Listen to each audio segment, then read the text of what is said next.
This game, which I'm going to show you, will ruin your whole day.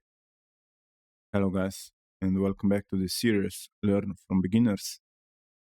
My sub Lolly the King sent me another one of his masterpieces. I went through the game, I analyzed it, and it delivers amazing chess content for my channel, for the chess community.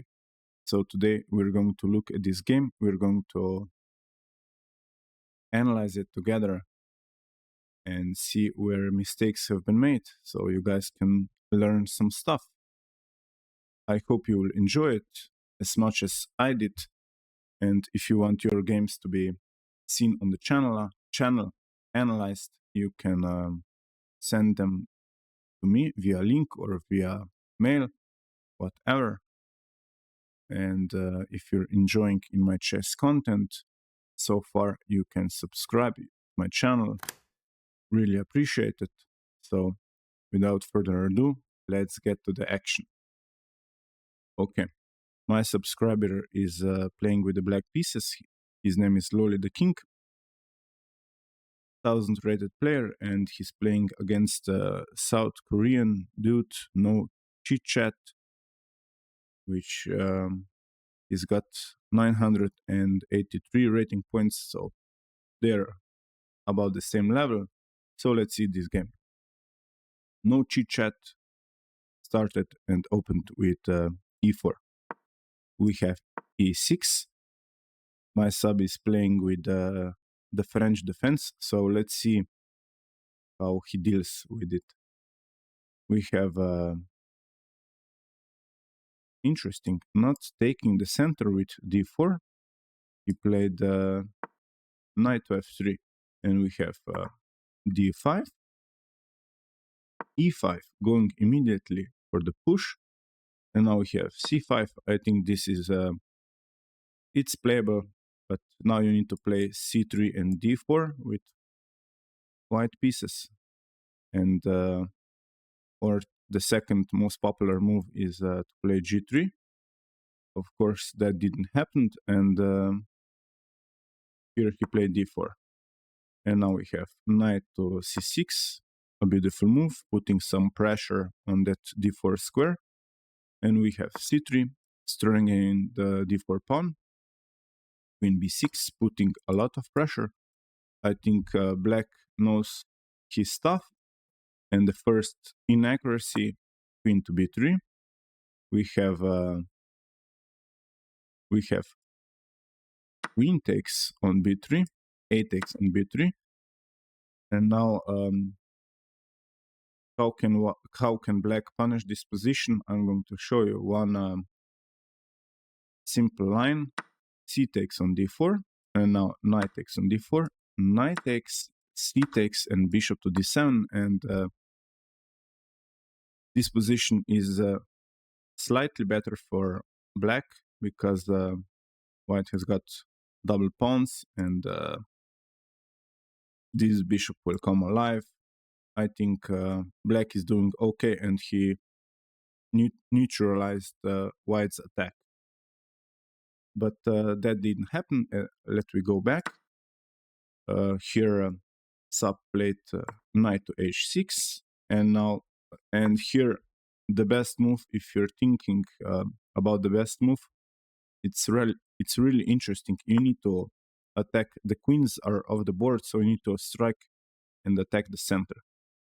And here we would see something like bishop e3, f takes e5, d takes c5, and now you push e4, knight d4, bishop takes c5, and now this pawn is hanging.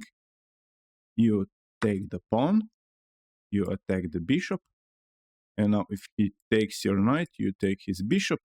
This is the tactic, but we would see something like you allow the fork with the knight and you take the bishop on e3, and knight jumps on c7 square, delivers fork, forking the king and the rook.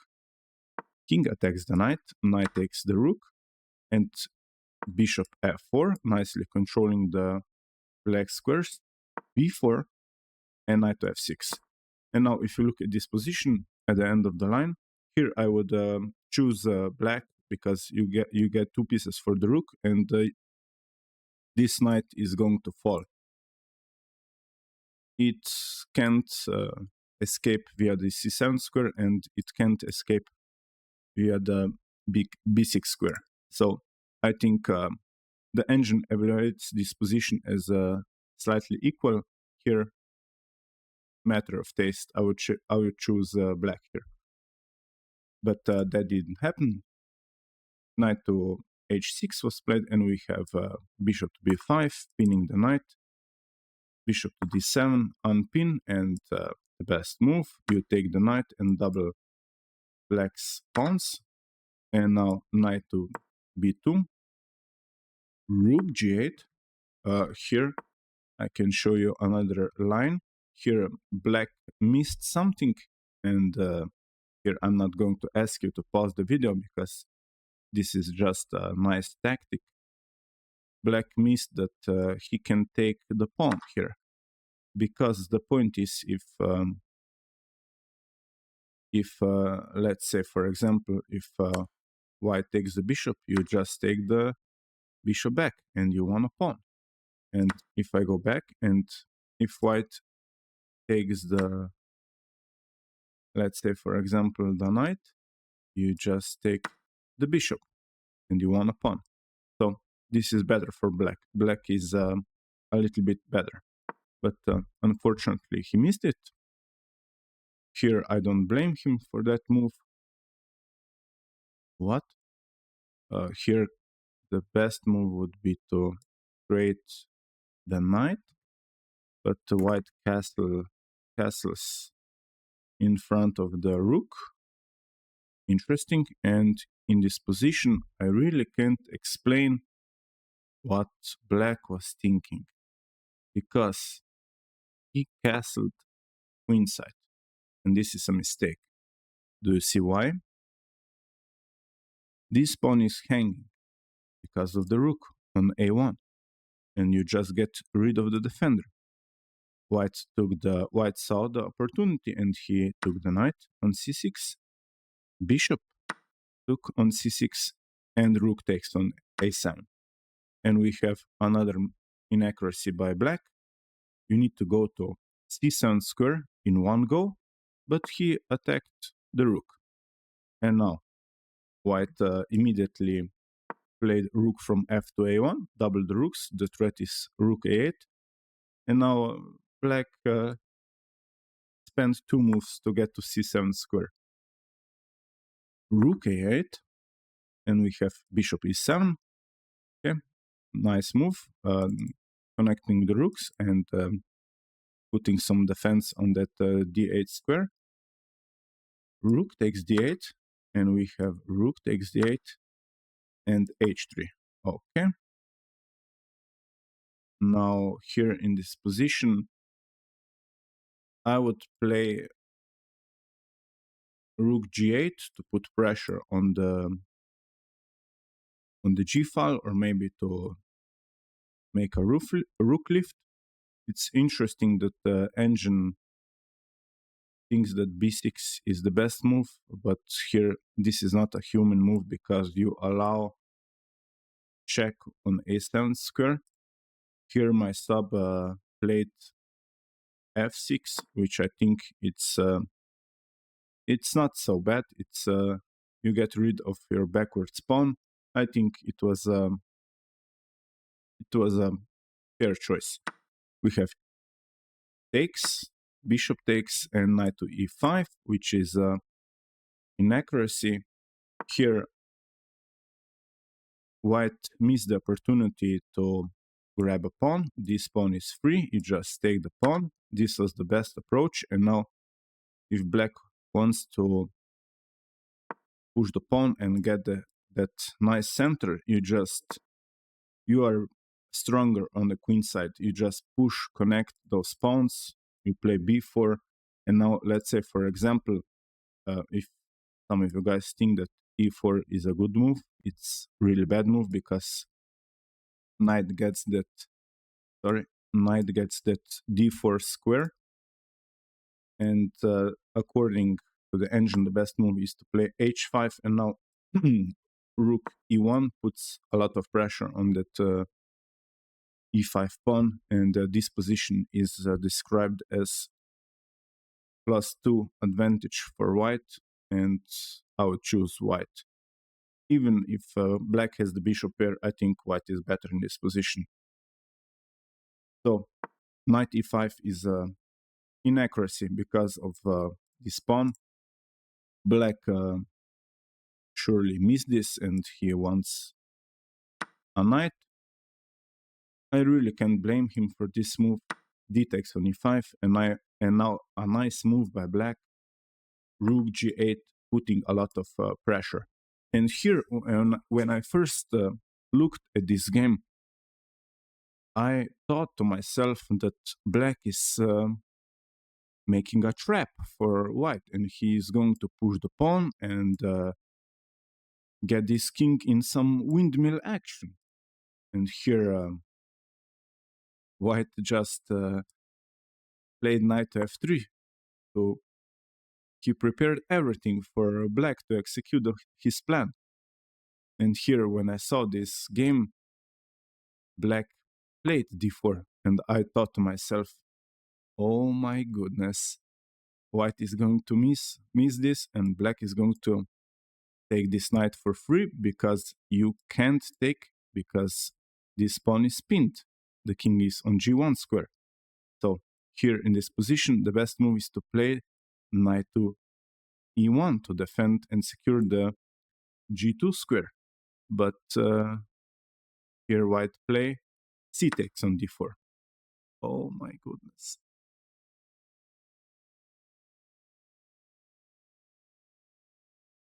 What do you think black played in this position? You can comment in the comments down below.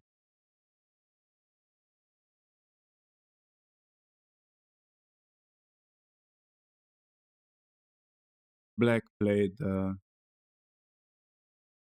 c takes on d4.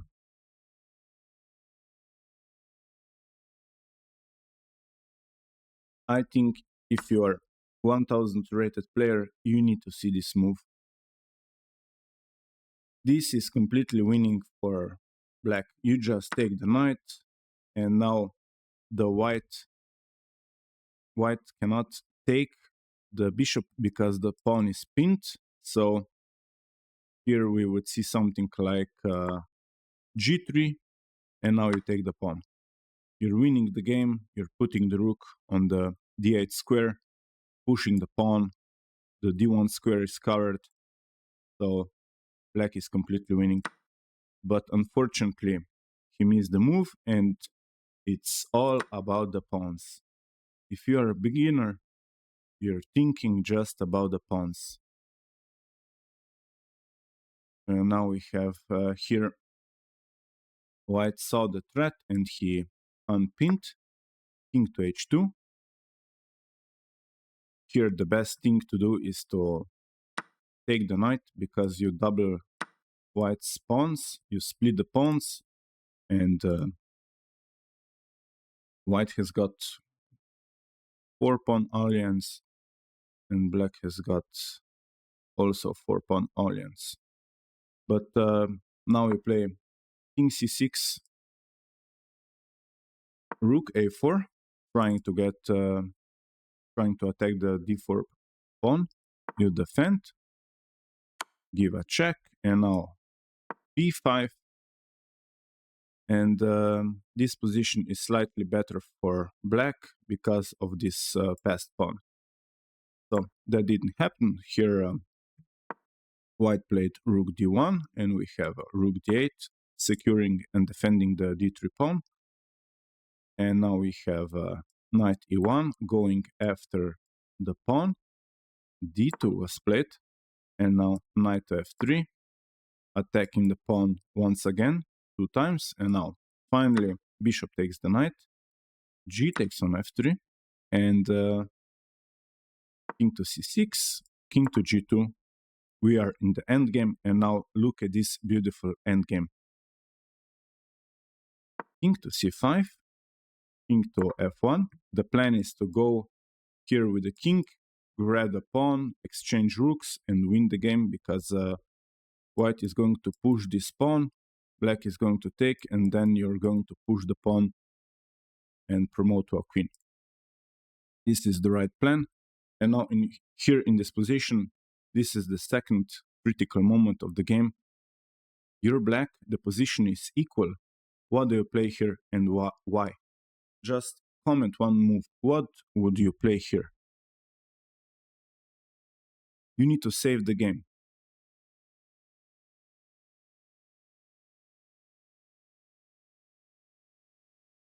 I think it's pretty obvious. You need to go after white's pawns. You need to be active. You need to play rook to d5 to put pressure on that e5 pawn.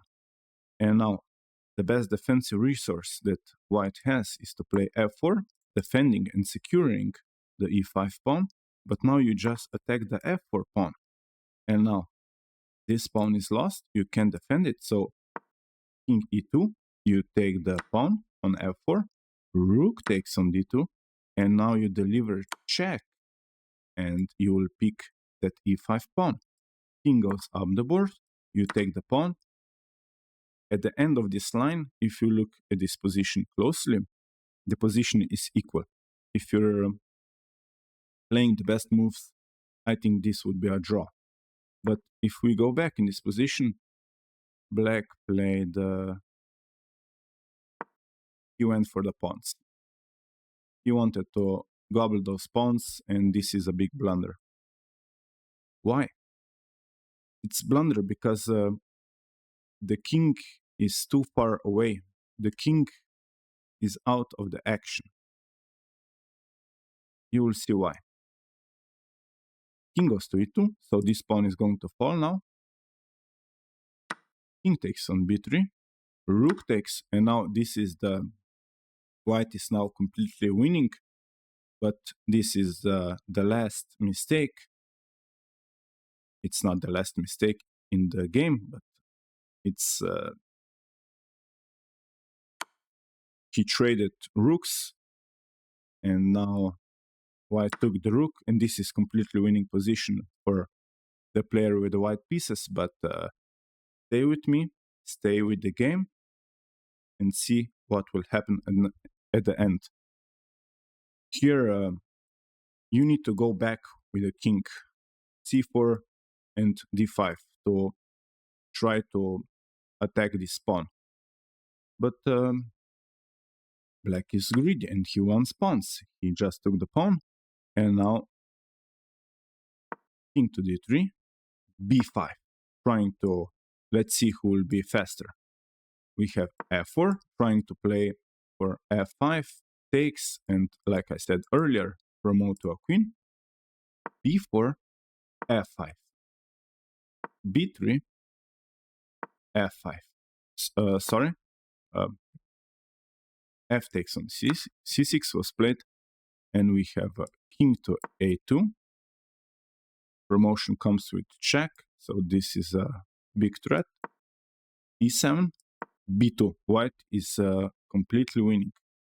e8 queen, we have queen, and b1 queen with check. And now king goes to e3, which is good. Queen delivers check on e1. The first inaccuracy.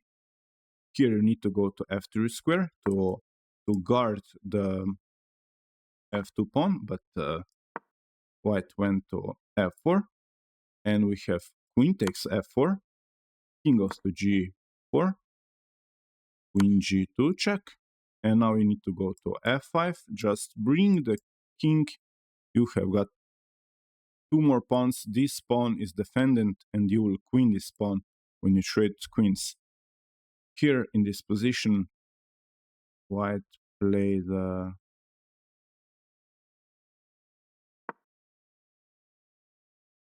king h4, and now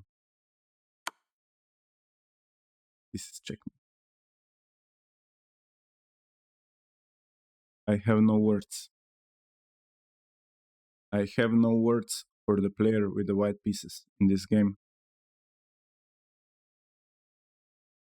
yeah, this happened. Hope you enjoy it, and I hope you learned some stuff.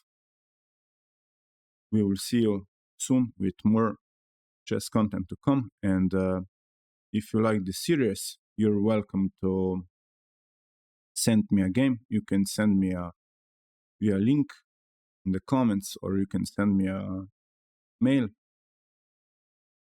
And we'll see you soon. Goodbye, guys. Goodbye.